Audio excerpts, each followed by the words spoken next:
ਮੰਗਰ ਦਾ ਮਹੀਨਾ ਹੈ, ਕਿਉਂਕਿ ਮਹੀਨਿਆਂ ਦੇ ਨਾਂ ਜਿਹੜੇ ਨੇ ਇਹ ਆਪੋ ਆਪਣੀ ਭਾਸ਼ਾ ਅਨੁਸਾਰ ਜਾਂ ਦੇਸ਼ ਅਨੁਸਾਰ ਪ੍ਰਵਿਰਤ ਹੋਏ ਹੋਏ ਉਸੇ ਤਰ੍ਹਾਂ ਹੀ ਉਹਨਾਂ ਦੀ ਵਰਤੋਂ ਹੁੰਦੀ ਹੈ।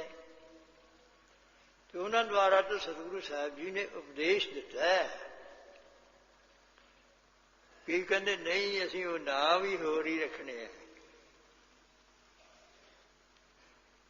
ਇਹਦੇ ਜਿਹੜੇ ਹੈਗੇ ਆ, ਜਿਸ ਤਰ੍ਹਾਂ ਚੰਦਰਮਾ ਤੇ ਸੂਰਜ ਹੈ, ਇਹ ਪਰਮੇਸ਼ਰ ਦੇ ਹੀ ਰਚੇ ਹੋਏ ਨੇ। ਉਹਦੇ ਅਨੁਸਾਰ ਸੰਸਾਰ ਦੇ ਵਿੱਚ ਪ੍ਰਵਿਰਤੀ ਹੈ। ਉਹਦੇ ਅਨੁਸਾਰ 15 ਤਿਥੀ ਤੈ 7 ਵਾਰ, ਮਹਾਰਤੀ ਆਵੈ ਵਾਰੋ ਵਾਰ, ਦਿਨ ਸਰੈਣ ਤਿਵੈ ਸੰਸਾਰ, ਆਵਾ ਗੌਣ ਕੀਆ ਕਰਤਾਰ।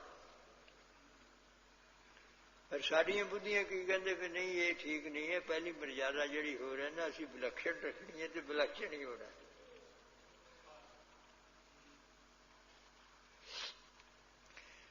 ਸੋ ਮੰਗਰ ਮਾਹੇ ਸੁਹੰਦੀਆ ਪਿਰਸੰਗ ਬੈਠੜੀ ਹੈ।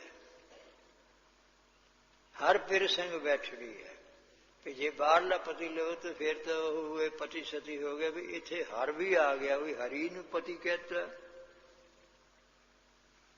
ਫਿਰ ਇੱਥੇ ਇਸਤਰੀ ਰੂਪ ਚਿੰਨ੍ਹ ਦੇ ਵਿੱਚ ਜਾਂ ਪੁਲਿੰਗ ਇਸਤਰੀ ਐਸੇ ਚਿੰਨ੍ਹ, ਉਹ ਕਿਹਨੂੰ ਕਹੂੰਗੇ?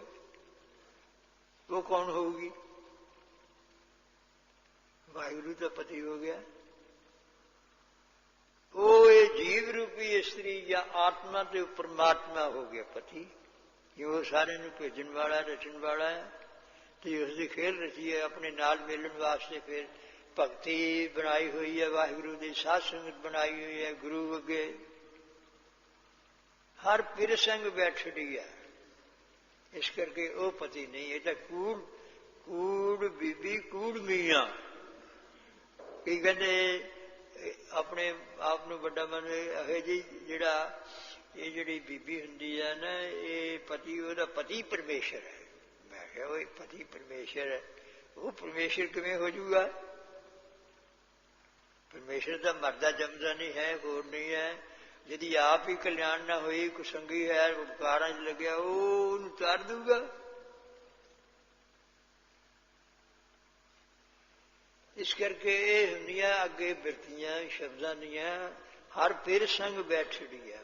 ਮਾਘ ਦੇ ਮੰਗਰ ਦੇ ਮਹੀਨੇ ਦੇ ਵਿੱਚ ਚੰਗੀ ਠੰਡ ਸ਼ੁਰੂ ਹੋ ਜਾਂਦੀ ਹੈ ਤੇ ਉਸ ਦੇ ਅੰਦਰ ਭਾਰਾ ਕੱਪੜਾ ਵੀ ਚੰਗਾ ਲੱਗਦਾ ਹੈ।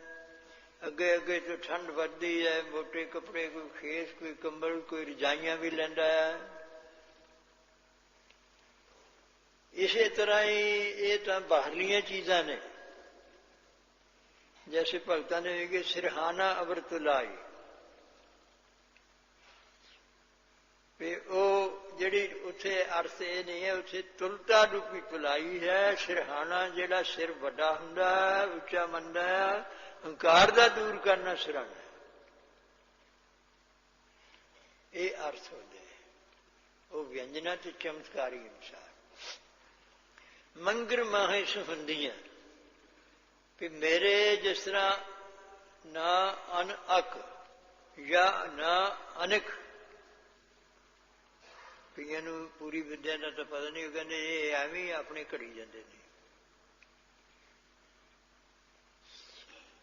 ਇਸੇ ਤਰ੍ਹਾਂ ਹੀ ਵੀ ਮਨ ਦਾ ਮੇਰਾ ਤੇ ਕਰ ਹਿਰਦੇ ਦੇ ਵਿੱਚ ਹੀ ਪਰਮੇਸ਼ਰ ਹੈ। ਮੰਗਰ ਮਾਹੇ ਸੁਹੰਦੀਆਂ ਹਰ ਪਿਰਸੰਗ ਬੈਠੜੀ ਹੈ।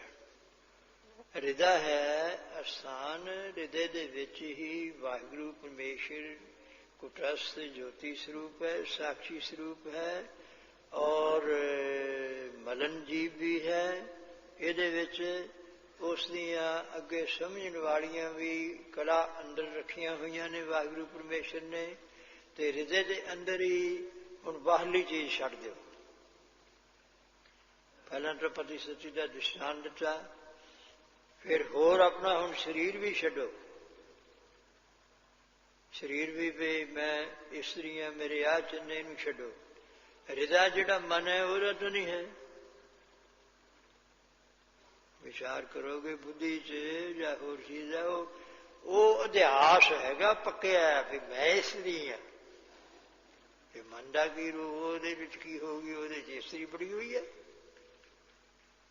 ਜਾਂ ਉਹਦੇ 'ਚ ਪੁਰਸ਼ ਵੜਿਆ ਹੋਇਆ ਹੈ, ਜਾਂ ਸਰੀਰ ਵੜਿਆ ਹੈ ਬਾਹਰਲਾ? ਨਹੀਂ। ਇਸ ਕਰਕੇ ਉੱਥੇ ਚਲੋ, ਉੱਥੇ ਚਲੋ। ਜਿਹੜਾ ਹਿਰਦਾ ਹੈ ਉਸ ਦੇ ਵਿੱਚ ਜਿਹੜੀ ਮਨ ਹੈ, ਬੁੱਧ ਹੈ, ਚਿੱਤ ਹੈ, ਮੈਂ ਹਾਂ, ਹੰਕਾਰ ਹੈ, ਹੰਕਾਰ ਹੀ ਮੈਂ। ਇਹ ਚਾਰ ਚੀਜ਼ਾਂ ਇਸ ਨੂੰ ਸ੍ਰੀ ਗੁਰੂ ਗ੍ਰੰਥ ਸਾਹਿਬ ਗੁਰਬਾਣੀ ਦੇ ਵਿੱਚ ਚੌਹਾਂ ਨੂੰ ਇਕੱਠੇ ਵਰਤਣ ਵਾਸਤੇ ਹਿਰਦਾ ਕਿਹਾ ਹੈ। ਵੇਦਾਂ ਦੇ ਅਨੁਸਾਰ वेदांत मत ने उसनु अंतःकरण किया है, जो शरीर के अंतर होवे और ज्ञान का करण होवे सो अंतःकरण कहिए। असाधारण कारण, जैसे कुंभे बद्दा जल रहे जल बिन कुंभ न होए, ज्ञान का बद्दा मन रहे गुरु बिन ज्ञान न हो, ऐसे वाक भी हैं। सारे ने सुहाड़े भी तो कठिन भी। ਮੰਗਰ ਮਾਹੇ ਸੰਬੰਧੀ ਹੈ। ਹਿਰਦੇ ਦੇ ਵਿੱਚ ਹੀ ਉਹ ਜਿਹੜੀਆਂ ਆਪਣੇ ਜਿਗਿਆਸੂ ਰੂਪ ਇਸਤਰੀ ਜੋ ਮੈਂ ਮੰਨਦੀ ਹੈ ਇਸ ਨੂੰ, ਉਹ ਸ਼ੋਭਨੀਕ ਹਨ, ਉਹ ਸ਼ੋਭਾ ਪਾਉਂਦੀਆਂ ਜਿਹੜੀਆਂ ਅੰਦਰ ਹੀ ਆਤਮਾ ਦੇ ਵਿੱਚ ਸ਼ੁੱਧ ਸਰੂਪ ਦੇ ਵਿੱਚ ਇਸਤ ਹੁੰਦੀਆਂ, ਜਿਹਨੂੰ ਕਹਿੰਦੇ ਸਾਰਾ ਕੁਛ ਭਗਤੀ ਕਰਦਿਆਂ ਕਰਦਿਆਂ ਜੀ ਮਨ ਬੁੱਧ ਆਦਿ ਕੋ ਲੀਨ ਹੋ ਜਾਂਦੇ, ਇੱਕ ਰੂਪ ਹੋ ਜਾਂਦੇ। ਬਾਹਰ ਤਾਂ ਉਨਾ ਚਿਰ ਹੀ ਹੈ, ਚਲੋ ਬਾਹਰਲੇ ਸਰੀਰ ਨਾਲ ਤਾਂ ਅੰਗਾਂ ਦਾ ਹੀ ਮਿਲਾਪ ਹੈ, ਉਹ ਵੀ ਪੂਰਾ ਨਹੀਂ ਹੁੰਦਾ। ਅੰਦਰ ਜਿਹੜਾ ਮਨ ਬੁੱਧ ਜਾਂ ਹੋਰ ਜਿਹੜੀ ਬੁੱਧੀ ਰੂਪੀ ਇਸਤਰੀ ਹੈ, ਉਹ ਕੇਵਲ ਸਾਖੀ ਜਿਹੜਾ ਹੈ ਉਸ ਦੇ ਨਾਲ ਉਹਦਾ ਮਿਲਾਪ ਹੋਣਾ ਹੈ। ਉਹ ਨਾਮ ਬਾਣੀ ਨਹੀਂ ਕਰਨਾ ਹੈ, ਉਹ ਵਾਹਿਗੁਰੂ ਦੀ ਸਿਫਤ ਸ਼ਲਾਘਾ ਨਹੀਂ ਕਰਨਾ ਹੈ। ਮੁੱਲ ਗੁਣ ਮੁੱਲ ਵਪਾਰ, ਮੁੱਲ ਵਪਾਰੀਏ, ਉਹਦਾ ਵਪਾਰ ਕਿਹੜਾ? ਵਾਹਿਗੁਰੂ ਦਾ। ਪਹਿਲਾਂ ਗੁਣ ਗ੍ਰਹਿਣ ਕਰੋ। ਹਰ ਕੇ ਗੁਣ ਹਰ ਭਾਵਦੇ ਸੇ ਗੁਰੂ ਤੇ ਪਾਏ, ਜਿਨ ਗੁਰ ਕਾ ਪਾਉਣਾ ਮੰਨਿਆ ਤਿਨ ਕੁਮ ਕੁਮ ਜਾਏ। ਮੰਗਰ ਮਾਹੇ ਸੁਹੰਦੀਆਂ, ਉਹ ਬੁੱਧੀਆਂ, ਉਹ ਜਿਗਿਆਸਾ ਭਾਵਨਾ ਵਾਲੀਆਂ ਬਿਰਤੀਆਂ ਜਾਂ ਬਿਰਤੀ, ਉਹ ਸ਼ੋਭਾ ਪਾਉਂਦੀ ਹੈ ਜਿਨ੍ਹਾਂ ਦਾ ਇੱਕ ਰੂਪ ਹੋਵੇ। ਇਹ ਹੁਣ ਜਿਹੜੇ ਅਭਿਆਸ ਕਰਦੇ, ਪਹਿਲੇ ਸ਼ੁਭ ਗੁਣਾਂ ਨੂੰ ਧਾਰਨ ਕਰਦੇ ਹੈ, ਫਿਰ ਅਭਿਆਸ ਕਰਦੇ ਨੇ, ਸਿਮਰਨ ਹੈ, ਉਹਨਾਂ ਦੀ ਬਿਰਤੀ ਇਕਾਗਰ ਹੁੰਦੀ ਹੁੰਦੀ ਲੀਨ ਹੁੰਦੀ ਹੈ, ਉਹਨਾਂ ਨੂੰ ਪਤਾ ਹੈ, ਜਿਸ ਨੂੰ ਸਮਾਧੀ ਕਹਿ ਦਿੰਦੇ। ਸਮਾਧੀ ਧੀ ਨਾਮ ਬੁੱਧੀ ਦਾ ਸਮਾ ਜਾਣਾ, ਲੀਨ ਹੋ ਜਾਣਾ ਉਸ ਦੇ ਵਿੱਚ। ਇਹ ਹੈ ਜਿਹੜੇ ਅਸੀਂ ਸੰਗਤ ਕਰਦੇ ਹਾਂ, ਆਉਂਦੇ ਹਾਂ, ਪਹਿਲਾਂ ਸਿੱਖਿਆ ਜਾ ਵੀ ਜਾਪ ਕਰੋ, ਜਾਪ ਵੀ ਕਰੋ, ਧਰਮ ਦੀ ਕਰਤੀ ਕਰੋ, ਸੱਚ ਬੋਲੋ, ਝੂਠ ਨਾ ਬੋਲੋ, ਗੁਰੂ ਸਾਹਿਬ ਦੇ ਭੈ ਦੇ ਵਿੱਚ ਰਹੋ, ਤੇ ਨਾਲ ਕਰਦਿਆਂ ਕਰਦਿਆਂ ਫੇਰ ਉਹ ਹੁੰਦਿਆਂ ਹੁੰਦਿਆਂ ਫੇਰ ਜਾ ਕੇ ਸਰਵਣ ਮੰਨਣ ਨਿਦਾਸਨ ਧਾਰਨਾ ਧਾਰਨਾ ਧਿਆਨ ਸਮਾਧੀ ਪੰਚਾ ਕਾ ਗੁਰੂ ਏਕ ਧਿਆਨ। ਪੰਜ ਪ੍ਰਵਾਨ ਪੰਜ ਪ੍ਰਧਾਨ, ਉਸ ਦੇ ਵਿੱਚ ਬੜੇ ਸੂਤਰ ਰੂਪ ਕਰਕੇ ਤੇ ਸੂਖਸ਼ਮ ਰੂਪ ਕਰਕੇ ਉਹ ਅਰਥ ਰੱਖੇ ਹੋਏ ਨੇ। ਉਹਨਾਂ ਹੀ ਨਹੀਂ ਵੀ ਪੰਜ ਪੰਜ ਤਾਂ ਜੀ ਪੰਜ ਹੈ, ਪੰਜਾਂ ਦਾ ਵੀ ਨਾਮ ਹੈ, ਪੰਜ ਨੂੰ ਵੀ ਕਹਿੰਦੇ, ਮੁਖੀ ਆਦਮੀ ਨੂੰ ਵੀ ਕਹਿੰਦੇ ਆ। ਇਸ ਕਰਕੇ ਜਪਜੀ ਸਾਹਿਬ ਕਠਿਨ ਹੈ, ਉਸ ਦੇ ਵਿੱਚ ਬੜੇ ਭਾਵ ਨੇ। ਮੰਗਰ ਮਾਹੇ ਸੁਹੰਦੀਆਂ ਹਰ ਪਿਰ ਸੰਗ ਬੈਠੜੀਆਂ। ਵਾਹਿਗੁਰੂ ਪਰਮੇਸ਼ਰ ਜਿਹੜਾ ਪਤੀ ਹੈ, ਅੰਤਰ ਵੀ ਹੈ, ਤੇ ਉਸ ਦੇ ਨਾਲ ਜਿਹੜੀਆਂ ਕੋਲ ਬੈਠੀਆਂ, ਬੈਠਣਾ ਕੋਲ ਪਤੀ ਦੇ, ਆਪਣੇ ਪਤੀ ਦੇ ਕੋਲ ਬੈਠੇ ਤੇ ਉਹ ਸ਼ੋਭਾ ਹੈ। ਤੇ ਜੇ ਇਸਤਰੀ ਪਤੀ ਕੋਲ ਨਾ ਹੋਰ ਕਿਸੇ ਕੋਲ ਬੈਠੇ, ਉਹੋ ਜਿਹੇ ਕੋਲ, ਇਹ ਬਣੀ ਬੜੀ ਕੁਚਲਨ ਹੈ। ਜੇ ਪਤੀ ਹੋਰ ਥਾਂ ਬੈਠੇ, ਇਹੋ ਕੁਚਲਨ ਹੈ। ਇਸ ਕਰਕੇ ਇਹ ਫੇਰ ਨਹੀਂ ਵੀ ਉਹ ਰੂਪ ਦਾ ਪਾਏ ਮੈਂ ਤਾਂ ਪਰਮੇਸ਼ਰ ਹਾਂ। ਇਹ ਮੂਰਖਾਂ ਦੀ ਦ੍ਰਿਸ਼ਟੀ ਹੈ, ਔਰ ਜਾਣ ਬੁੱਝ ਕੇ ਉਹ ਰੋਬ ਰੱਖਣਾ ਚਾਹੁੰਦੇ ਹੈ। ਔਰ ਅੰਤਰੀਕਰਨ ਦੇ ਵਿੱਚ ਹਿਰਦੇ ਦਾ ਜੈਸੇ ਪੁਰਸ਼ ਦਾ ਹੈ, ਐਸੇ ਆਪਣੇ ਇਸਤਰੀ ਦਾ ਹੈ। ਉਸ ਦੇ ਵਿੱਚ ਕੋਈ ਭੇਦ ਭਾਵ ਨਹੀਂ ਹੈ, ਔਰ ਪਰਮੇਸ਼ਰ ਜਿਹੜਾ ਉਸ ਦੇ ਵਿੱਚ ਕੋਈ ਭੇਦ ਭਾਵ ਨਹੀਂ ਹੈ। ਵਾਹਿਗੁਰੂ ਪਰਮੇਸ਼ਰ ਦੀ ਭਗਤੀ ਵਿੱਚ ਗੁਣਾਂ ਦੇ ਵਿੱਚ ਕੋਈ ਭੇਦਭਾਵ ਨਹੀਂ ਹੈ, ਉਹਨਾਂ ਵਿੱਚ ਕੋਈ ਐਸਾ ਪੁਲਿੰਗ ਆਦਿਕ ਨਹੀਂ ਹੈ। जैसा सच है, संतोख है, जे करना मैत्री ठीक है, वो उस चिन्ह करके बोलियां जानियां ने, ते वो है नहीं उस तरह, वो तो गुण है। और गुणों का कोई रूप रंग है? कदे संतोख जिहड़ा है किसी ने देखिया तुसीं, जां सच दा देखिया भी हो? हाँ, उन्होंने जनाउण वास्ते उस तरह ने ਉਹਨੂੰ ਅਲੰਕਾਰ ਕਹਿੰਦੇ, ਉਹ ਵਿਚਾਰ ਦੱਸੇ ਜਾਂਦੇ ਹੈ ਕਿ ਜਿਹੇ ਜੀ ਕੋਈ ਸਹੀ ਚੀਜ਼ ਹੋਵੇ ਉਸ ਨੂੰ ਹਜੇ ਕਹਿ ਦੇਣਾ ਉਹਨੂੰ ਸੱਚ ਹੈ, ਤੇ ਜਿਹੜਾ ਇੱਧਰ ਉੱਧਰ ਬਣਾ ਕੇ ਕਿਸੇ ਗੱਲ ਨੂੰ ਕਹਿਣਾ ਉਹ ਝੂਠ ਹੈ। ਹਰ ਪਿਰ ਸੰਗ ਬੈਠੜੀ, ਇਹ ਪਹਿਲਾਂ ਐਸਾ ਹੋਊਗਾ ਆਪਣੇ ਸਰੀਰ ਦੇ ਅੰਦਰ, ਹਿਰਦੇ ਦੇ ਅੰਦਰ,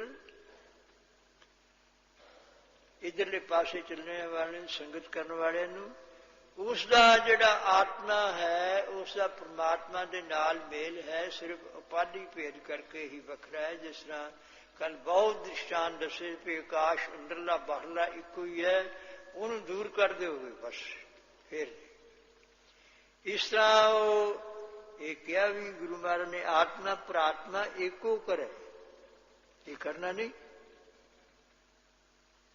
जिन्ना चिर उन्ना चिर सिख नहीं हो सकते, खालसे नहीं हो सकते।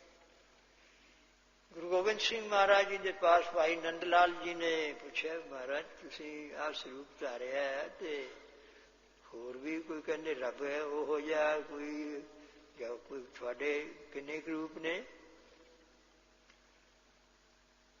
कहते सतगुरु साहिब जी ने कहा कि सुनो नंद चित लाए, तीन रूप हैं मोहे के, सुनो नंद चित लाए, निर्गुण सरगुण गुर शब्द कहो तो है समझाए। कि साडा ये तो स्वरूप जिन्ना चिर वाहिगुरू का हुक्म है और संसार की इच्छा तारन वास्ते ये गुरत भाव आया। गुरु नानक साहब जो होर सारे स्वरूप धारण किए तो ज्ञान देना, होर सारा कुछ करना जो वाहिगुरू का हुक्म है। एक तो यह भी है, ये सरगुण स्वरूप है, ये हमेशा नहीं असी रखते। वाहिगुरू की कला नाल ही सब कुछ हो रहा। करता पुरुष तो वही है। निर्गुण सरगुण, एक निर्गुण जिहड़ा त्रिगुण ते वाहिगुरू परमेश्वर का वास्तव स्वरूप कदे नहीं बदलता, जिसनों वेद शास्त्र भी सच चित आनंद रूप कहते। गुरु गोबिंद सिंह साहब जी ने सदा सच दा आनंद ते सरगुण में सतरंग प्रनाशी, करीमल कुनिंदा, संवत्सर निवासी, ये सरगुण आ गया। हुण है तो वह भी जिहड़ा निराकार उहदे जी भेद ने। सरगुण दे विच शब्द गुर शब्द, गुरु का शब्द जिहड़ा, गुरु का उपदेश जिहड़ा, ये भी साडा स्वरूप है। गुरबाणी बाणी गुरु, गुरु है बाणी, क्योंकि बाणी के अंदर वो परमेश्वर की सत्या है जो परमेश्वर विच आप है। ज्ञान कराउण की कला है, सब कुछ है, वही कुछ है। उसे ने ये आ बोल बचन सब उसे दे आसरे नाल बोल रहे ने, वही बुला रहा है। उसकी सत्ता विचों कढ़ दो। जब अपनी जोत खिंचे तू स्वामी, तब कोई करो दिखा बखियाना। रामदास साहब जी के बचन ने, वाहिगुरू जो तू अपनी जोत खिंच लेना है ज्ञानत के समय, शरीर पिया रहा उदो कोई गलबात करके दिखा दो, कथा करके दिखा दो।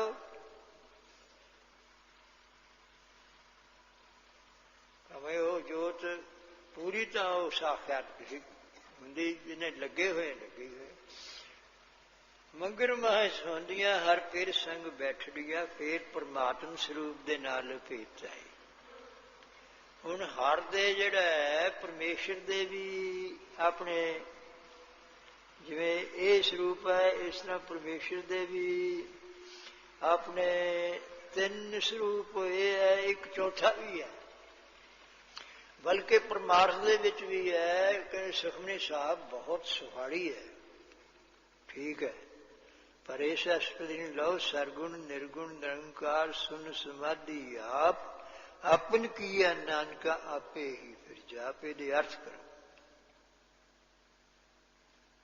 ਇਹਦੇ ਵਿੱਚ ਉਪਾਧੀ ਭੇਦ ਕਰਕੇ ਚਾਰ ਵਿਲक्षण हरि स्वरूप हो गए, सरगुण निर्गुण निरंकार। ये रब दे चार रूप हो गए। सुन समाधि अपन किया नानका आपे ही जाप। भी अपना ही किया ते भगत रूप होर करके जाप करी जाता है, ते आप ही जपाउण वाला है। उसकी सत्ता बिना किवें, किरपा बिना किवें हो सकता है। ਇਹਦਾ ਜਿਹੜੇ ਅਭਿਆਸ ਕਰਦੇ ਨੇ ਜਾਂ ਜਾਪ ਕਰਦੇ ਨੇ ਉਹਨਾਂ ਨੂੰ ਫਿਰ ਮਾਲੂਮ ਹੁੰਦਾ। ਉਹ ਕਹਿੰਦੇ ਜੀ ਮਨ ਨਹੀਂ ਟਿਕਦਾ, ਅੱਜ ਉਹ ਨਹੀਂ ਹੋਇਆ, ਆ ਨਹੀਂ ਹੋਇਆ, ਤੇ ਅੱਜ ਕੋਈ ਕਹਿੰਦੇ ਐਸੇ ਫਰਕ ਪੈ ਜਾਂਦੇ ਆ, ਉਹ ਬਾਣੀ ਵੀ ਨਹੀਂ ਪੜ੍ਹ ਸਕਦੇ, ਸਾਡਾ ਗਲ ਹੀ ਘੁੱਟਿਆ ਜਾਂਦਾ। ਹੱਦ ਹੋ ਗਈ। ਹਮ ਕੋਈ ਮੰਨਦਾ ਹੈ, ਉਹ ਕਹਿੰਦੇ ਮੈਂ ਬਾਣੀ ਪੜ੍ਹੀ ਜਾਂਦਾ, ਇੱਕ ਓਂਕਾਰ ਸਤਨਾਮ ਕਰਤਾ ਪੁਰਖ। ਕੋਈ ਨਾ ਮੇਰੇ ਤੋਂ ਕਹੇ ਨਹੀਂ ਜਿੰਨਾ ਵਾਹਿਗੁਰੂ ਨਹੀਂ ਕਿਹਾ ਜਾਂਦਾ, ਤੂੰ ਕਹਿੰਦਾ। ਇਹ ਹੁਣ ਉਹਨਾਂ ਨੂੰ ਪਤਾ ਜੇ ਤੇ ਵਾਪਰਦੀ ਹੈ ਕਿਉਂ। ਆ ਸੂਖਮ ਚੀਜ਼ਾਂ ਵੀ ਜਿਹੜੀਆਂ ਨੇ ਨਾ, ਕਈ ਪਾਠ ਕਰਦੇ ਨੇ ਜਾਂ ਕਿਸੇ ਦੇ ਕੋਲ, ਤੇ ਉਹ ਘੁੱਟ ਦਿੰਦੀ ਹੈ, ਉਹ ਬੋਲ ਕੇ ਦੱਸ। ਉਹਨਾਂ ਦਾ ਐਸਾ ਹੈ।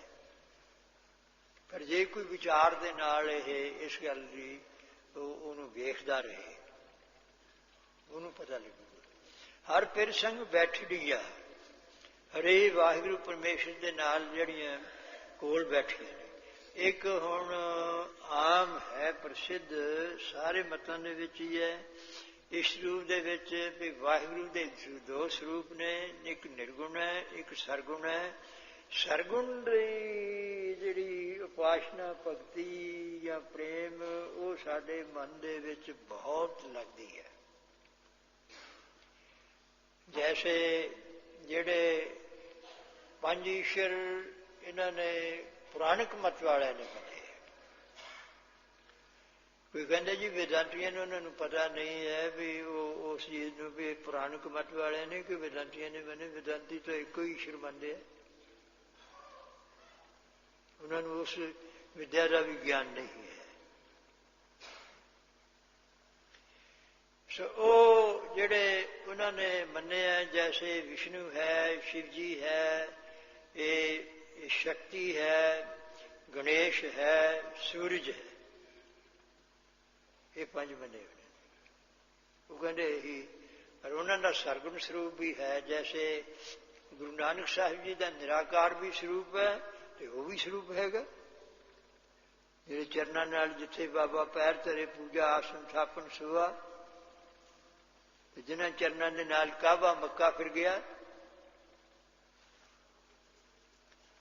तो इस तरह जिहड़ा ये साडा उन्होंने ये मने, बहुत विस्तार च ना जाइए भी असीं जिहड़ा साडा इष्ट है, दसो स्वरूप है, गुरसिख हाँ, वो चाहुंदे भी सानूं इहो जिहे दर्शन होण।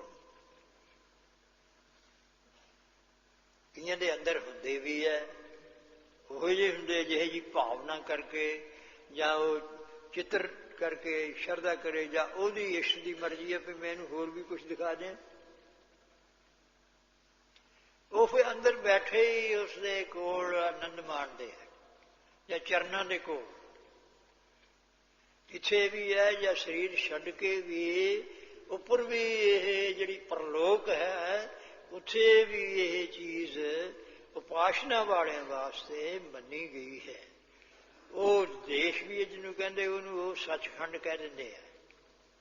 तो जिहड़ा निराकार दा सचखंड है, ओहदी कोई वखरा निर्णय है। तो इहदा जिहड़ा उत्थे श्लोक समीप स्वरूप सुजुज, ये मुक्तियां। श्लोक तो हुंदा भी जिथे कोई पातशाह या गुरु, जिस तरह गुरु महाराज आनंदपुर साहब रहने, जे गुरु नानक साहब पंजाब देश भी उत्थे आनंदपुर साहब विच रहन लग पे लोग। उस लोक दे विच ते नेड़े हो जाए कोई होर सेवादार हो जाए, झाड़ू बिरदार अंदर देने वाला हो, अन्न पानी छुआए, श्लोक समीप स्वरूप। ਤੇ ਸਰੂਪ ਜਿਹੜਾ ਹੈ ਇਹ ਅੰਦਰ ਧਿਆਨ ਦੇ ਵਿੱਚ ਹੀ ਫੇਰ ਉਹਦਾ ਪਿਓ ਹੋ ਗਿਆ ਤੇ ਸੁਜੁਜ ਉਹ ਜਿਹਾ ਤਾਂ ਹੋ ਜਾਣਾ ਪਰ ਉਹ ਸ਼ਕਤੀ ਨਾ ਹੋਣੀ। ਇਸ ਤਰ੍ਹਾਂ ਇਹਦੇ ਭੇਦ ਹੈ। ਇਸ ਕਰਕੇ ਹਰ ਪਿਰ ਸੰਗ ਬੈਠੜੀਆਂ। ਹੁਣ ਅੰਦਰ ਆ ਗਏ ਹਾਂ ਆਪਾਂ, ਬਾਹਰਲੀਆਂ ਚੀਜ਼ਾਂ ਨੂੰ, ਸੰਸਾਰ ਨੂੰ ਛੱਡ ਦਿੱਤਾ ਹੈ, ਸਰੀਰਾਂ ਨੂੰ ਛੱਡ ਦਿੱਤਾ ਹੈ, ਹਿਰਦੇ ਵਿੱਚ ਚਲੇ ਗਏ ਹਾਂ। ਜਿਹੜਾ ਹਿਰਦਾ ਹੈ ਉਹ ਵਾਹਿਗੁਰੂ ਪਰਮੇਸ਼ਰ ਦੇ ਸਰੂਪ ਦੇ ਵਿੱਚ ਨੇੜੇ ਹੋ ਗਿਆ। ਬੁੱਧੀ ਸੁਣ ਸੁਣ ਮੇਰੀ ਕਾਮਣੀ ਪਾਰ ਉਤਾਰਾ ਹੋਏ। ਹਰ ਪਿਰ ਸੰਗ ਬੈਠੜੀ ਹੈ ਵੀ ਉੱਥੇ ਵੀ ਜਿਹੜੇ ਸਰਗੁਣ ਸਰੂਪ ਦੇ ਕੋਲ, ਜਿਸ ਤਰ੍ਹਾਂ ਮੀਰੀ ਪੀੜਿਤ ਮਾਲਕ ਸਤਿਗੁਰੂ ਹਰਗੋਬਿੰਦ ਸਾਹਿਬ ਮਹਾਰਾਜ ਜੀ ਜਿਸ ਵੇਲੇ ਪਹਿਲਾ ਜੰਗ ਯੁੱਧ ਕੀਤਾ, ਆਪ ਅੰਮ੍ਰਿਤ ਵੇਲਾ ਸੀ, ਉਸ ਵੇਲੇ ਉਹਨਾਂ ਨੇ ਹੱਲਾ ਕੀਤਾ ਵੀ ਇਸ ਵੇਲੇ ਸਿੰਘ ਜਿਹੜੇ ਨੇ ਆਪਣੇ ਨਿਤਨੇਮਾਂ 'ਚ ਰੁੱਝੇ ਹੁੰਦੇ ਜਾਂ ਹੋਰ ਚੀਜ਼ ਹੁੰਦੀ ਵੀ ਹੱਲਾ ਕਰੋ। 7000 ਫੌਜ ਸੀ ਤੇ ਇੱਥੇ ਆ ਕੇ ਤੇ ਕਹਿੰਦੇ ਜੀ ਹਮਲਾ ਹੋ ਗਿਆ। ਪਹਿਲਾਂ ਪਤਾ ਸੀ, ਸਤਿਗੁਰੂ ਸਾਹਿਬ ਜੀ ਉਸ ਵੇਲੇ ਨਿਤਨੇਮ ਕਰਦੇ ਸੀ। ਗੁਰੂ ਮਹਾਰਾਜ ਨੇ ਕਿਹਾ ਵੀ 25 ਸਿੰਘ ਜਿਹੜੇ ਜਾਓ ਜਿੱਥੇ ਲੋਹਗੜ੍ਹ ਅਸਥਾਨ ਹੈ, ਲਾਹੌਰੀ ਦਰਵਾਜ਼ੇ ਵੱਲੀ ਹੈ, ਜਿੱਧਰ ਆ ਦੁਰਗਿਆਣਾ ਹੈ, ਉਧਰਲੇ ਪਾਸੇ ਨੂੰ ਜਾਈਏ। ਦਰਸ਼ਨ ਕੀਤੇ ਉਹਨੇ, ਬਹੁਤ ਸਾਰੇ ਦਰਸ਼ਨ ਕਰਦੇ ਅੰਮ੍ਰਿਤਸਰ ਦੇ ਗੁਰਦੁਆਰਿਆਂ ਦੇ, ਸ਼ਾਇਦ ਕੋਈ ਨਾ ਕਰਦਾ ਹੋਵੇ। ਤੇ ਉੱਥੇ ਜਾ, ਉੱਥੇ ਪਹਿਲਾਂ ਉਹਨਾਂ ਨੂੰ ਯੁੱਧ ਦੇ ਵਿੱਚ ਰੋਕੋ। ਤੇ ਇਹ ਗੁਰੂ ਮਹਾਰਾਜ ਉਹਨਾਂ ਨੇ ਜੰਗ ਕੀਤਾ। ਉਹਨਾਂ ਨੇ ਕਿਹਾ ਵੀ ਇੱਥੇ ਹੀ ਫੌਜਾਂ ਨੇ, ਉਹਨਾਂ ਕੋਲ ਤੋਪਾਂ ਸੀਆਂ, ਇੱਥੇ ਇਹਨਾਂ ਕੋਲ ਸਿੰਘਾਂ ਕੋਲ ਹੈ ਨਹੀਂ ਸੀ। ਉੱਥੇ ਇੱਕ ਬੇਰੀ ਸੀ ਖਾਲੀ ਜਿਹੀ, ਤੇ ਉਹ ਕਹਿੰਦੇ ਜੀ ਤੋਪ ਦੀ ਲੋੜ। ਮਹਾਰਾਜ ਕਹਿੰਦੇ ਉਹ ਬੇਰੀ ਜਿਹੜੀ ਖੋਖੜੀ ਹੈ ਨਾ, ਉਹਦੇ ਵਿੱਚ ਤੁਸੀਂ ਇੱਟ ਬੱਟੇ ਪਾਈ ਜਾਓ ਤੇ ਮਿੱਟੀ ਪਾਈ ਜਾਓ, ਆਪੇ ਇਹ ਗੋਲੇ ਬਣ ਕੇ ਚੱਲਣਗੇ। ਉਹ ਹੁਣ ਤੱਕ ਉੱਥੇ, ਉਹ ਤਾਂ ਸਮਾਪਤੀ ਹੋ ਗਈ ਰੂਪ ਦੇ ਵਿੱਚ, ਉਹ ਹੈ ਸੀ, ਹੋਰ ਬੇਰੀ ਲਾਤੀ ਹੈ। ਸੋ ਉਹ ਰਹੋ ਵਿਚਾਰ। ਉਹ ਜਿਸ ਵੇਲੇ ਫਿਰ ਮਹਾਰਾਜ ਜੰਗ ਯੁੱਧ ਹੋਇਆ ਤੇ ਆਪ ਉੱਥੇ ਗਏ ਤੇ ਉਹਨਾਂ ਦੇ ਵਿੱਚੋਂ ਜੇ ਮੁਕਤਸਰ ਸਾਹਿਬ ਦਾ ਜੰਗ ਹੁੰਦਾ, ਭਾਈ ਮਹਾ ਸਿੰਘ ਦੇ ਵੀ ਕੋਈ ਸਵਾਸ ਚੱਲਦੇ ਸਨ, ਕੋਈ ਸ਼ਹੀਦ ਹੋ ਗਏ ਸਨ। ਤੇ ਗੁਰੂ ਮਹਾਰਾਜ ਨੇ ਕਿਹਾ ਵੀ ਮੰਗੋ ਜੋ ਕੁਛ ਮੰਗਣਾ ਹੈ। ਉਹਨਾਂ ਕਿਹਾ ਜੀ ਸਾਨੂੰ ਕੋਈ ਲੋੜ ਨਹੀਂ। ਕਹਿੰਦੇ ਨਹੀਂ, ਸਾਡਾ ਚਿੱਤ ਨਹੀਂ ਪ੍ਰਸੰਨ ਹੁੰਦਾ ਜਦ ਤੁਸੀਂ ਮੰਗਦੇ ਨਹੀਂ, ਇੰਨੀ ਕੁਰਬਾਨੀ ਕੀਤੀ ਤੁਸੀਂ। ਤੇ ਕਹਿੰਦੇ ਚੰਗਾ, ਜਦੋਂ ਤੁਸੀਂ ਸਰੂਪ ਧਾਰੋ ਤੇ ਅਸੀਂ ਤੁਹਾਡੇ ਨਾਲ ਹੀ ਰਹੀਏ। ਉਹ ਜਿਹੇ ਸਿੱਖ ਰੂਪ ਦੇ ਵਿੱਚ, ਜੰਗੀ ਯੋਧਿਆਂ ਦੇ ਵਿੱਚ। ਉਹ ਫਿਰ ਜਿਸ ਵੇਲੇ 10ਵੇਂ ਪਾਤਸ਼ਾਹ ਵੇਲੇ ਦੱਸਦੇ ਨੇ, ਉਹਨਾਂ ਦੇ ਪੜ੍ਹਨ ਦੇ ਹਰ ਰੋਜ਼ 25 ਸਿੰਘ ਜਿਹੜੇ ਨੇ ਤਿਆਰ ਬਖਤਿਆਰ ਰਹਿੰਦੇ ਸੀ। ਇਉਂ ਇਸ ਤੋਂ ਜਾਣਨਾ ਇਹ ਹੈਗੀ ਹਰ ਫੇਰ ਸੰਗ ਬੈਠੜੀਆਂ। ਉਹ ਸਰਗੁਣ ਸਰੂਪ ਦੇ ਵਿੱਚ ਵੀ ਤਿਨ ਕੀ ਸੋਭਾ ਕਿਆ ਗਣੀ ਜੇ ਸਾਹਿਬ ਬੇਲੜੀ। ਇਉਂ ਜਿਹੜੇ ਆਪਣੇ ਨਾਲ ਮੇਲ ਰਹੇ ਨੇ ਉਹਨਾਂ ਦੀ ਸੋਭਾ ਕਹਿ ਸਕਦੇ ਹਾਂ। ਜਿਹੜੇ ਅਭੇਦ ਹੋ ਗਏ ਨੇ, ਜਿਸ ਤਰ੍ਹਾਂ ਭਗਤ ਜੀ ਉਹਨਾਂ ਨੇ ਦੇਖੋ ਗੁਰਬਾਣੀ ਵੀ ਉਹਨਾਂ ਨੂੰ ਉਹ ਦਰਜਾ ਦੇ ਦਿੱਤਾ, ਉਹ ਸਰੂਪ ਦੇ ਵਿੱਚ ਵੀ ਦਰਜਾ ਦੇ ਦਿੱਤਾ। ਹਰ ਫਿਰ ਸੰਗ ਬੈਠੜੀ। ਚਲੋ ਜੀ, ਇਸ ਤਰ੍ਹਾਂ ਇਹ ਦੋ ਰੂਪਾਂ ਦੇ ਵਿੱਚ ਹੈ। ਤਿਨ ਕੀ ਸੋਭਾ ਕਿਆ ਗਣੀ ਜੇ ਸਾਹਿਬ ਮੇਲੜੀਆ। ਇਉਂ ਜਿਹੜੇ ਆਪਣੇ ਨਾਲ ਮੇਲ ਰਹੇ ਹੈ, ਇਹ ਕਰ ਕੋਟੀ ਦੇ ਵਿੱਚ ਇਹਨਾਂ ਨੂੰ ਕਿਹਾ ਜਾਂਦਾ ਹੈ। ਕਹਿੰਦੇ ਜੀ ਕਰ ਕੋਟੀ, ਉਹਨਾਂ ਨੂੰ ਗਿਆਨ ਧਿਆਨ ਆਨੰਦ ਵੈਸਾ ਹੀ ਹੁੰਦਾ ਹੈ ਤੇ ਉਹਨਾਂ ਤੋਂ ਸੇਵਾ ਲੈਣੀ, ਆਪ ਕਰਨੀ। ਜੇ ਸਾਹਿਬ ਮੇਲੜੀ ਇੱਕ ਅਭੇਦ ਸਰੂਪ ਹੈ। ਜੈਸੇ ਭਾਈ ਸਾਹਿਬ ਮਨੀ ਸਿੰਘ ਜੀ, ਉਹ ਭੇਦ ਵੀ ਹੋਏ ਉਸ ਰੂਪ ਦੇ ਵਿੱਚ, ਤੇ ਉਸ ਤਰ੍ਹਾਂ ਵੀ ਉਹਨਾਂ ਦੀ ਸੇਵਾ, ਜੀਵਨ ਮੁਕਤ ਵੀ ਹੋਏ। ਇਸ ਤਰ੍ਹਾਂ ਹੀ ਭਾਈ ਸਾਹਿਬ ਨੰਦ ਲਾਲ ਜੀ, ਉਹਨਾਂ ਦੇ ਪ੍ਰੇਮ ਦੀ ਅਵਸਥਾ। ਇਸ ਤਰ੍ਹਾਂ ਹੀ ਭਾਈ ਕਨ੍ਹਈਆ ਜੀ, ਉਹਨਾਂ ਦੇ ਭਗਤੀ ਉਪਾਸਨਾ ਦੀ ਅਵਸਥਾ। ਇਹ ਵੱਖੋ ਵੱਖਰੇ ਭਗਤਾਂ ਦੀਆਂ ਵਿਚਾਰਾਂ ਹਨ। ਚਲੀਏ। ਤਨ ਮਨ ਮੌਲਿਆ ਰਾਮ ਸਿਉ ਸੰਗ ਸਾਧ ਸਹੇਲੜੀਆ। ਹੁਣ ਵੀ ਇਹ ਪਹਿਲੇ ਜਿਹੜੀ ਮਨੁੱਖ ਸ੍ਰਿਸ਼ਟੀ ਹੈ, ਇਹ ਕਿੱਥੋਂ ਇਸ ਤਰ੍ਹਾਂ ਦੀ ਲਾਗ ਲੱਗ ਸਕਦੀ ਹੈ। ਕਹਿੰਦੇ ਜੀ ਸਾਧ ਸੰਗਤ ਜਿਹੜੇ ਗੁਰਮੁਖ ਗੁਰੂ ਕੀ ਸੰਗਤ ਕਰਦੇ ਹੈ, ਉਹਨਾਂ ਦੇ ਨਾਲ ਮੇਲ ਹੋ ਜਾਏ, ਉਹ ਇਸ ਤਰ੍ਹਾਂ ਦੀਆਂ ਗੱਲਾਂ ਕਰਦੇ ਨੇ ਵੀ ਇਸ ਤਰ੍ਹਾਂ ਗੁਰੂ ਦੀ ਮਹਿਮਾ, ਇਸ ਤਰ੍ਹਾਂ ਸਾਨੂੰ ਵੀ ਹੋਇਆ। ਤੇ ਉਹ ਕਹਿੰਦੇ ਵੀ ਜਿਸ ਤਰ੍ਹਾਂ ਵੀ ਚੰਗਾ ਵੀ ਗੁਰੂ ਦੀ ਸਿੱਖਿਆ ਤੁਸੀਂ ਧਾਰ ਲਓ। ਜੇ ਦਸਰ ਸਰੂਪ ਅੱਗੇ ਫਿਰ ਵੀ ਅੰਮ੍ਰਿਤ ਛਕ ਲਓ, ਸ੍ਰੀ ਗੁਰੂ ਗ੍ਰੰਥ ਸਾਹਿਬ ਦੀ ਸਿੱਖਿਆ ਨੂੰ ਕਮਾਓ, ਤੇ ਤੁਸੀਂ ਵੀ ਐਸੇ ਹੀ ਸਾਹਿਬ ਮਿਲ ਲਈ ਆ। ਉਹ ਸਰਗੁਣ ਸਰੂਪ ਦੇ ਵਿੱਚ ਵੀ ਐਸਾ ਹੀ ਹੋਊਗਾ, ਤੇ ਨਿਰਾਕਾਰ ਸਰੂਪ ਦੇ ਵਿੱਚ ਹੀ। ਸਾਧ ਜਨਾਂ ਤੇ ਪੜੋ ਜੀ। ਤਨ ਮਨ ਮੌਲਿਆ ਰਾਮ ਸਿਉ ਸੰਗ ਸਾਧ ਸਹੇਲੜੀਆ। ਇਹ ਉਹਨਾਂ ਨੂੰ ਅੱਗੇ ਤੋਂ ਅੱਗੇ ਕਿਵੇਂ ਹੋਏ? ਉਹ ਸਾਧੂਆਂ ਦੇ ਨਾਲ, ਗੁਰਸਿੱਖਾਂ ਦੇ ਨਾਲ, ਜਿਨ੍ਹਾਂ ਨੇ ਤਨ ਮਨ ਨੂੰ ਸਾਧਿਆ ਹੈ, ਕਮਾਈ ਕੀਤੀ ਹੈ, ਉਹਨਾਂ ਦੇ ਨਾਲ ਮਿਲੇ ਹੈ, ਸੰਗਤ ਕਰਨ ਲੱਗ ਪਏ ਹੈ। ਤਨ ਮਨ ਮੌਲਿਆ, ਉਹਨਾਂ ਦਾ ਤਨ ਵੀ ਤੇ ਸਰੀਰ ਵੀ ਨਾਮ ਜਪਦਿਆਂ ਜਪਦਿਆਂ ਐਸਾ ਵਿਗਾਸ ਵਿੱਚ ਆ ਗਿਆ, ਪ੍ਰਫੁੱਲਿਤ ਹੋ ਗਿਆ। ਨਾਮ ਸਿਮਰਨ ਦੇ ਪ੍ਰਵਾਹ ਚੱਲ ਪਏ, ਰਸਮਈ ਚੱਲ ਪਏ। ਨਾਨਕ ਭਗਤਾਂ ਸਦਾ ਵਿਗਾਸ, ਸੁਣਿਆ ਦੁਖ ਪਾਪ ਕਾ ਨਾਜ। ਪੜੋ ਜੀ। ਸੰਗ ਸਾਧ ਸਹੇਲੜੀਆ। ਉਹਨਾਂ ਨੂੰ ਸਹੇਲੀਆਂ ਹੁਣ ਕਿਹਾ, ਕਿਉਂਕਿ ਬੀਬੀਆਂ ਦਾ ਆਇਆ, ਉਹਨਾਂ ਦੀਆਂ ਸਹੇਲੀਆਂ ਹੁੰਦੀਆਂ ਉਸ ਰੂਪ ਦੇ ਵਿੱਚ, ਤੇ ਪਰਮੇਸ਼ਰ ਨੂੰ ਉਹ ਪਤੀ ਸਰੂਪ ਦੇ ਵਿੱਚ ਕਿਹਾ। ਸੰਗ ਸਾਧ ਸਹੇਲੜੀਆ, ਜਿਹੜੇ ਸ਼ਰਧਾ ਵਾਲੇ ਗੁਰਮੁਖ ਨੇ, ਗੁਰਸਿੱਖ ਨੇ, ਭਗਤੀ ਕਰਨ ਵਾਲੇ ਜਿਹੜੇ, ਉਹਨਾਂ ਨਾਲ ਮਿਲ ਕੇ ਉਹ ਸਾਰਿਆਂ ਦੀ ਸੰਗ ਸਾਧ ਸਹੇਲੜੀਆ। ਉਹਨਾਂ ਨੂੰ ਸ੍ਰੇਸ਼ਟ ਪੁਰਸ਼ ਉਹਨਾਂ ਨੂੰ ਕਿਹਾ। ਚਲੋ ਜੀ। ਸਾਧ ਜਨਾਂ ਤੇ ਵਾਹਰੀ ਸੇ ਰਹਿਣ ਅਕੇਲੜੀਆ। ਇਹ ਦੁਨੀਆ ਬੜੀ ਹੈ, ਮਹੀਨਿਆਂ ਦੁਆਰਾ ਆਪਰੇਸ਼ਨ ਦੇ ਉਹ ਸਾਰੇ ਹੀ ਤਾਂ ਆਉਂਦੇ ਨਹੀਂ, ਨਾ ਗੁਰੂ ਕੋਲ ਆਉਂਦੇ, ਨਾ ਸੰਗਤ ਵਿੱਚ ਆਉਂਦੇ ਹੈ, ਨਾ ਹੋਰ ਸੁਣਦੇ ਹੈ। ਫਿਰ ਉਹਨਾਂ ਦਾ ਕੀ ਹਾਲ ਹੁੰਦਾ ਹੈ?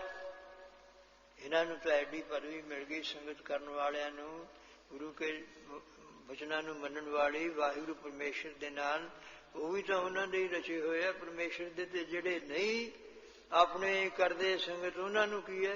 ਉਹ ਕਹਿੰਦੇ ਵੇਖੀ ਜਾਊ, ਇਹ ਬਹੁਤੇ ਤਰ ਜਾਣਗੇ, ਇਹ ਤਰਕਾਂ ਕਰਦੇ ਨੇ। ਸਾਧ ਜਨਾਂ ਤੇ ਬਾਹਰੀ, ਜਿਹੜੇ ਐਸੀ ਸੰਗਤ ਤੋਂ ਬਗੈਰ ਨੇ, ਨਹੀਂ ਕਰਦੇ। ਸੇ ਰਹਿਣ ਅਕੇਲੜੀਆ, ਪਹਿਲਾਂ ਤੋਂ ਇਕੱਲੇ ਹੁੰਦੇ ਨੇ, ਇਕੱਲਾ ਰਹਿ ਨਹੀਂ ਸਕਦਾ, ਨਾ ਮਨ ਰਹੇ ਨਾ ਜੋ ਹੋਰ ਚੀਜ਼ ਹੈ। ਤੇ ਉਸ ਤਰ੍ਹਾਂ ਦੇ ਤੁਰਤੇ ਕੋ ਤੁਰਤਾ ਮਿਲੇ, ਉੜਤੇ ਕੋ ਉੜਤਾ, ਜੀਵਤੇ ਕੋ ਜੀਵਤਾ ਮਿਲੇ, ਮੁਏ ਕੋ ਮੁਆ।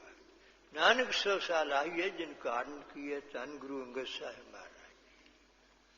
ਕਹਿੰਦੇ ਤੁਰਦਾ ਹੋਵੇ ਉਹਨੂੰ ਤੁਰਨ ਵਾਲਾ ਮਿਲ ਜਾਂਦਾ, ਰਸਤੇ ਨੂੰ ਵੀ ਕੋਈ ਰਾਹ ਪਾਣੀ। ਉੜਨ ਵਾਲੇ ਪੰਛੀਆਂ ਨੂੰ ਉੜਨ ਵਾਲੇ ਮਿਲ ਜਾਂਦੇ ਹੈ। ਇਹ ਬਾਹਰਲੇ ਅਰਥ ਨੇ ਤੇ ਬਹੁਤ ਗੰਭੀਰ ਨੇ ਅਰਥ। ਜੈਸੇ ਗੁਰੂ ਅੰਗਦ ਸਾਹਿਬ ਮਹਾਰਾਜ ਜੀ ਗਹਿਰ ਗੰਭੀਰ ਨੇ, ਐਸੇ ਉਹਨਾਂ ਦੀ ਬਾਣੀ ਬਹੁਤ ਥੋੜੀ ਹੈ ਤੇ ਬਹੁਤ ਗੈਰ ਗੰਭੀਰ ਹੈ, ਪਰਮਾਰਥ ਵਿਹਾਰਿਕ ਪੱਖ ਤੋਂ ਦੋਹਾਂ ਚ। ਸੋ ਸਾਧ ਜਨਾਂ ਤੇ ਬਾਹਰੀ ਸੇ ਰਹਿਣ ਅਕੇਲੜੀਆ, ਉਹ ਵਾਹਿਗੁਰੂ ਨਾਲ ਥੋੜ੍ਹੇ ਮਿਲ ਸਕਦੇ ਹੋਏ। ਫਿਰ ਉਹਨਾਂ ਨੂੰ ਜਿਹੜੇ ਹੋਰ ਨੇ ਉਹ ਜਿਹੇ, ਉਹ ਉਹਨਾਂ ਦੇ ਨਾਲ ਮੇਲ ਹੋ ਜਾਂਦਾ ਕੁਸੰਗੀਆਂ ਦਾ। ਉਹਨਾਂ ਨਾਲ ਪੜੋ ਅੱਗੇ। ਤਿਨ ਦੁੱਖ ਨ ਕਬਹੂ ਉਤਰੈ, ਸੇ ਜਮ ਕੈ ਬਸ ਬੜੀਆ। ਇੱਥੇ ਵੀ ਉਹਨਾਂ ਦੇ ਦੁੱਖ ਕਦੇ ਨਹੀਂ ਲੈਂਦੇ।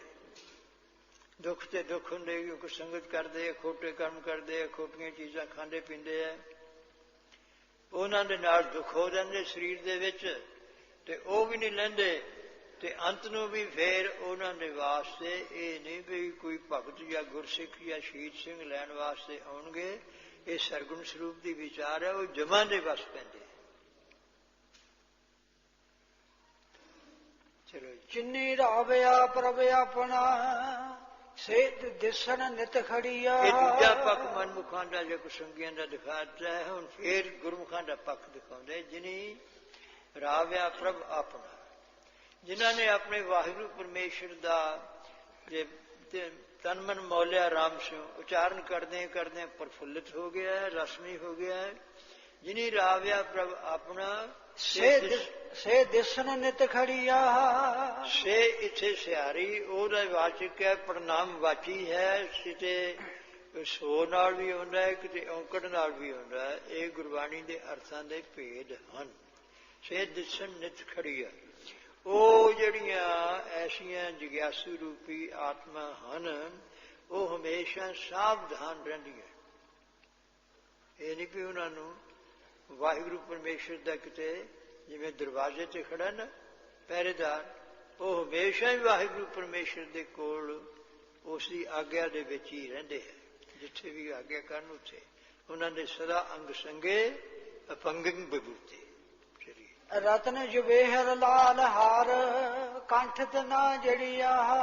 ਬੀਬੀਆਂ ਦੇ ਤਾਂ ਅੱਗੇ ਸੰਬੰਧ ਸਮੇਂ ਜਾਂ ਹੋਰ ਪਤੀ ਸਤੀ ਦੇ ਵਿੱਚ ਕੋਈ ਸੋਨੇ ਦੇ ਗਹਿਣੇ ਜਾਂ ਉਹਨਾਂ ਤੋਂ ਅੱਗੇ ਮੋਲਕ ਹੀਰੇ ਰਤਨ ਜਵਾਹਰ ਉਹਨਾਂ ਦੇ ਹਾਰ ਗਲਾਂ ਦੇ ਵਿੱਚ ਪਾਏ ਸ਼ੋਭਾ ਪਾਉਂਦੇ। ਇੱਧਰ ਕਿਹੜੇ ਜੀ? ਵਾਹਿਗੁਰੂ ਪਰਮੇਸ਼ਰ ਦੇ ਜਿਹੜੇ ਪਿਆਰੇ ਨੇ। ਰਤਨ ਜਵੇਹਰ, ਰਤ ਨਾ ਜਿਹਦੇ ਵਿੱਚ ਮੋਹ ਨਾ ਰਵੇ ਉਹ ਕੀ ਬੈਰਾਗ। ਐਨਸ ਨਾਮ ਰਤੇ ਵੈਰਾਗੀ। ਜਦੋਂ ਨਾਮ ਦੇ ਵਿੱਚ ਰੰਗੇ ਗਏ ਹੋਏ ਇੱਧਰ ਰੱਤ ਹੋ ਗਈ ਤੇ ਦੁਨੀਆ ਦੀ ਰੱਤ ਹਟ ਗਈ। ਇਹਨਾਂ ਦੇ ਅੰਦਰ ਰੱਤ ਨਹੀਂ ਹੈ। ਰਤਨ ਵੈਰਾਗ, ਰਤਨ ਜਵੇਹਰ ਤੇ ਰਤਨ ਜਵੇਹਰ ਲਾਲ ਹਾਰ, ਲਾਲ ਵਾਹਿਗੁਰੂ ਪਰਮੇਸ਼ਰ ਦਾ ਪ੍ਰੇਮ ਉਹ ਹੈ। ਤੇ ਜਵੇਹਰ ਹੁੰਦਾ ਵੀ ਜਿਹੜੇ ਆਪਣੇ ਜੋਹਰਾਂ ਨੂੰ ਵਿਖਾ ਕੇ ਉਹਦੇ ਮਨ ਨੂੰ ਹਰ ਲਵੇ, ਉਹ ਗਿਆਨ, ਵਾਹਿਗੁਰੂ ਦਾ ਗਿਆਨ ਔਰ ਵਾਹਿਗੁਰੂ ਦਾ ਵੈਰਾਗ ਔਰ ਵਾਹਿਗੁਰੂ ਦਾ ਪ੍ਰੇਮ ਕੰਠ ਤੇ ਨਾ ਜੜੀ ਹੈ। ਉਹ ਕੰਠ ਗਲੇ ਵਿੱਚ ਹਾਰ ਪਾਇਆ ਹੁੰਦਾ ਹੈ ਤੇ ਉਹਨਾਂ ਦੇ ਹਿਰਦੇ ਰੂਪੀ ਕੰਠ ਦੇ ਵਿੱਚ ਇਹ ਸ਼ੁਭ ਗੁਣ ਜਿਹੜੇ ਨੇ ਐਨ ਭੂਸ਼ਿਤ ਹੋ ਰਹੇ ਨੇ, ਵਿੱਚ ਹੀ ਪ੍ਰਵੇਸ਼ ਹੋਏ ਨੇ, ਜੜ ਜਾਣੀ ਚੀਜ਼। ਚਲੀ ਨਾਨਕ ਬਾਂਛਾ ਧੂੜ ਤਨ ਪ੍ਰਭ ਸਰਨੇ ਦਰ ਬੜੀਆ। ਧੰਨ ਗੁਰੂ ਨਾਨਕ ਸਾਹਿਬ ਮਹਾਰਾਜ ਜੀ ਪੰਜਵੇਂ ਸਰੂਪ ਦੇ ਵਿੱਚ ਹੀ ਜੈਸੇ ਕਿ ਵੀ ਆਪ ਵਾਹਿਗੁਰੂ ਨੇ ਕਿਹਾ ਵੀ ਮੈਂ 10 ਸਰੂਪ ਧਾਰਾਂਗਾ ਔਰ 6ਵੇਂ ਤੇ 10ਵੇਂ ਸਰੂਪ ਦੇ ਵਿੱਚ ਜੰਗ ਯੁੱਧ ਹੋਣਗੇ ਤੇ ਫਿਰ ਖਾਲਸਾ ਪੰਥ ਦੀ ਸਾਜਨਾ ਹੋਊਗੀ ਤੇ ਸ੍ਰੀ ਗੁਰੂ ਗ੍ਰੰਥ ਸਾਹਿਬ ਜੀ ਦੇ ਤਾਈਂ ਗੁਰਤਾ ਗੱਦੀ ਦੇਵਾਂਗੇ। ਇਹ ਸੰਖੇਪ ਰੂਪ ਦੇ ਵਿੱਚ ਗੁਰੂ ਨਾਨਕ ਸਾਹਿਬ ਜੀ ਦੇ ਅਵਤਾਰ ਸਰੂਪ ਦਾ ਵਰਣਨ ਹੈ, ਉਸਦੇ ਅਰਥਾਂ ਦੀ ਵਿਚਾਰ ਹੋ ਚੁੱਕੀ ਹੈ। ਨਾਨਕ ਬਾਂਛਾ ਧੂੜ ਤਿੰਨ, ਉਹ ਸਾਨੂੰ ਸਿੱਖਿਆ ਦੇਣ ਵਾਸਤੇ ਵੀ ਉਹ ਕੋਈ ਕਹਿੰਦੇ ਜੀ ਸਾਡਾ ਸੰਤ ਬ੍ਰਹਮ ਗਿਆਨੀ ਹੈ, ਉਹ ਕਹਿੰਦੇ ਸਾਡਾ ਗੁਰੂ ਬ੍ਰਹਮ ਗਿਆਨੀ ਹੈ। ਬ੍ਰਹਮ ਗਿਆਨੀ ਤੋਂ ਹੇਠਾਂ ਹੀ ਨਹੀਂ ਉਤਰਦੇ। ਉਹ ਤਾਂ ਜੀ ਅਵਤਾਰ ਹੀ ਹੈ, ਉਹਦਾ ਸੱਚਾ ਸੌਦਾ ਜਿਹੜਾ ਉਹ ਰੱਬ ਹੀ ਹੈ। ਇਹ ਨੇੜੇ ਬ੍ਰਹਮ ਗਿਆਨੀ ਤੇ ਕੀ ਕਰਨਾ ਹੈ? ਅਵਤਾਰਾਂ ਤੇ ਖੜੋ, ਵਿਸ਼ਨੂੰ ਅਵਤਾਰ ਹੈ, ਈਸ਼ਰ ਅਵਤਾਰ ਹੈ ਨਾ, ਉਹ ਤਾਂ ਵੀ ਨਿਰਾ ਰੱਬ ਹੀ ਹੈ। ਪਤਾ ਨਹੀਂ ਕਿੰਨੇ ਕੁ ਰੱਬ ਹੋ ਗਏ। ਚਲੋ ਐਸਾ ਵੀ ਕਲਯੁਗ ਦਾ ਪ੍ਰਭਾਵ ਹੈ। ਨਾਨਕ ਬਾਦਸ਼ਾਹ ਧੂੜ ਤਿੰਨ ਪ੍ਰਭ ਸਰਨੀ, ਜਿਹੜੇ ਵਾਹਿਗੁਰੂ ਪਰਮੇਸ਼ਰ ਦੀ ਸ਼ਰਨ ਵਿੱਚ ਰਹਿੰਦੇ ਹੈ। ਹਉਮੈ ਨੂੰ ਸ਼ਰਨ ਕੀ ਹੁੰਦਾ ਹੈ ਵੀ ਉਹਦੇ ਬਲ ਦੇ ਆਸਰੇ ਸਭ ਕੁਛ ਮਹਾਰਾਜ, ਸਭ ਕੁਛ ਤੁਹਾਡਾ ਹੀ ਹੈ। ਜੋ ਹੁਕਮ ਕਰੋ, ਜੋ ਜੋ ਹੁਕਮ ਪਿਆ ਸਾਹਿਬ ਕਾ ਸੋ ਮਾਥੇ ਲੈ ਮਾਨਿਓ। ਤੇ ਇੱਥੇ ਹਉਮੈ ਨਹੀਂ ਹੈ। ਸਤਿਗੁਰੂ ਨਾਨਕ ਸਾਹਿਬ ਜੀ ਸਾਨੂੰ ਸਿੱਖਿਆ ਦੇਣ ਵਾਸਤੇ ਕਹਿੰਦੇ ਐਸੇ ਵੀ ਹੋ ਕੇ ਭਗਤੀ ਮਾਰਗ ਤੇ ਚੱਲਦਿਆਂ ਹੋਇਆਂ ਵੀ ਪ੍ਰਭ ਸਰਨੀ ਨਾਨਕ ਬਾਂਛਾ ਧੂੜ ਤਿੰਨ ਪ੍ਰਭ ਸਰਨੇ ਦਰ ਬੜੀਆ। ਜਿਹੜੀਆਂ ਵਾਹਿਗੁਰੂ ਪਰਮੇਸ਼ਰ ਦੀ ਸ਼ਰਨ ਦੇ ਵਿੱਚ ਰੂਹਾਂ ਆਤਮਾ ਐਸੇ ਜਗਿਆਸੂ ਇਹ ਪਏ ਰਹਿੰਦੇ ਨੇ, ਉਹਨਾਂ ਦੇ ਚਰਨਾਂ ਦੀ ਅਸੀਂ ਧੂੜ ਮੰਗਦੇ, ਹੋਰ ਨਹੀਂ ਕੁਛ ਬਣਦੇ। ਉਹਨਾਂ ਦੇ ਚਰਨਾਂ ਦੀ ਸ਼ਰਧਾ ਬਣੀ ਰਵੇ ਤੇ ਨਿਮਰਤਾ ਦੇ ਨਾਲ ਸੰਗਤ ਦੇ ਵਿੱਚ ਰਹੀਏ, ਸੇਵਾ ਭਾਵਨਾ ਤੇ ਆਗਿਆ ਵਿੱਚ ਕਦੇ ਹੋਰ ਦੂਸਰਾ ਵਿਚਾਰ ਨਾ ਫੁਰੇ। ਸੋ ਸਤਿਗੁਰੂ ਸਾਹਿਬ ਜੀ ਕਿਰਪਾ ਕਰਨ ਨੇ ਉਪਦੇਸ਼ ਦਿੱਤੇ ਹਨ। ਮੰਗਰੋ ਪ੍ਰਭ ਆਰਾਧਨਾ ਬਾਹਰ ਨ ਜਨਮੜੀਆ। ਹੁਣ ਫੇਰ ਮੰਗਰ ਉਹ ਮਹੀਨੇ ਸ਼ੁਰੂ ਕੀਤਾ ਸੀ ਕਰਮ ਸੰਘਾਰ ਦਿਖਾਉਂਦੇ ਹੋਏ ਉਸ ਯੁਕਤੀ ਦੇ ਨਾਲ। ਮੰਗਰ ਦੇ ਵਿੱਚ ਭਾਈ ਜਿਹੜਾ ਮੰਗਰ ਪ੍ਰਭ ਆਰਾਧਨਾ ਫਲ ਕੀ ਹੋਊਗਾ ਜੀ? ਜੇ ਅਸੀਂ ਇਸ ਰਸਤੇ ਚੱਲੇ ਬਹੁਤ ਨਾ ਜਨਮੜੀਆ, ਮੁੜ ਕਰਕੇ ਅਜੂਨੀ ਹੋ ਜਾएंगे। ਅਜੂਨੀ ਸਾਹਿਬ ਹਮ ਇੱਕ ਓਂਕਾਰ ਸਤਨਾਮ ਕਰਤਾ ਪੁਰਖ ਨਿਰਭਉ ਨਿਰਵੈਰ।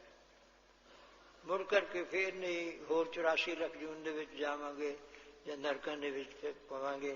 ਇਹ ਸਤਿਗੁਰੂ ਸਾਹਿਬ ਜੀ ਨੇ ਸ਼ੁਭ ਉਪਦੇਸ਼ ਦਿੱਤੇ। ਹੁਣ ਅਰਦਾਸ ਕਰੀਏ ਗੁਰੂ ਮਹਾਰਾਜ ਜੀ ਦੇ ਚਰਨਾਂ ਦੇ ਵਿੱਚ ਵੀ ਮਹਾਰਾਜ ਸੱਚੇ ਪਾਤਸ਼ਾਹ ਸਾਡੇ ਤੇ ਕਿਰਪਾ ਕਰੋ। ਇਹ ਉਪਦੇਸ਼ ਨੂੰ ਮੰਨਣ ਦੀ ਸਮਾਂ ਕਾਫੀ ਹੋ ਗਿਆ ਹੈ। ਸਤਿਕਾਰਯੋਗ ਗਿਆਨੀ ਕਪੂਰ ਸਿੰਘ ਜੀ ਉਹ ਵੀ ਵਿਚਰ ਕੇ ਵੀ ਪ੍ਰਚਾਰ ਕਰਨੇ। ਗਿਆਨੀ ਹਰਭਜਨ ਸਿੰਘ ਜੀ ਆਪਣੇ ਸਥਾਨ ਤੇ ਹੋਰ ਇਸ ਇਲਾਕੇ ਵਿੱਚ ਗੁਰਮਤਿ ਦੇ ਪ੍ਰਚਾਰ ਇਸੇ ਟਕਸਾਲ ਦੇ ਵਿੱਚੋਂ ਕਰ ਰਹੇ ਨੇ। ਤੇ ਸਮਾਂ ਬਹੁਤਾ ਹੋਣੇ ਕਰਕੇ ਵੰਨਗੀਆਂ ਤੁਸੀਂ ਦੇਖੀਆਂ ਹੀ ਤੇ ਹੁਣ ਅਰਦਾਸ ਕਰ ਦਈਏ, ਭੁੱਲ ਚੁੱਕ ਦੀ ਖਿਮਾ ਕਰਨੀ। ਅਰਦਾਸ ਇਹ ਕਰੀਏ ਵੀ ਮਹਾਰਾਜ ਇਹ ਸਾਡੇ ਅੰਦਰ ਵਸੇ ਤੇ ਸ਼ੁਭ ਗੁਣਾਂ ਦੀ ਸਭ ਗੁਣ ਤੇਰੇ ਮੈਂ ਨਾਹੀ ਕੋਏ। ਆਪ ਕਿਰਪਾ ਕਰਕੇ ਸਾਨੂੰ ਗੁਣਾਂ ਦੀ ਬਖਸ਼ਿਸ਼ ਕਰੋ ਤੇ ਭਗਤੀ ਦੀ ਬਖਸ਼ਿਸ਼ ਕਰੋ। ਕਲਯੁਗ ਦਾ ਸਮਾਂ ਹੈ ਤੇ ਸਾਨੂੰ ਸ੍ਰੇਸ਼ਟ ਸੰਗਤ ਬਖਸ਼ੋ। ਨਾਨਕ ਬਾਂਛਾ ਧੂੜ ਤਨ ਪ੍ਰਭ ਸਰਨੇ ਦਰ ਬੜੀਆ। ਭੁੱਲ ਚੁੱਕ ਦੀ ਖਿਮਾ ਕਰਨੀ। ਵਾਹਿਗੁਰੂ ਜੀ ਕਾ ਖਾਲਸਾ, ਵਾਹਿਗੁਰੂ ਜੀ ਕੀ ਫਤਿਹ। ਹੁਣ ਮੰਗਲ ਪ੍ਰਭ ਆਰਾਧਨਾ ਬਾਹਰ ਨ ਜਨਮੜੀਆ।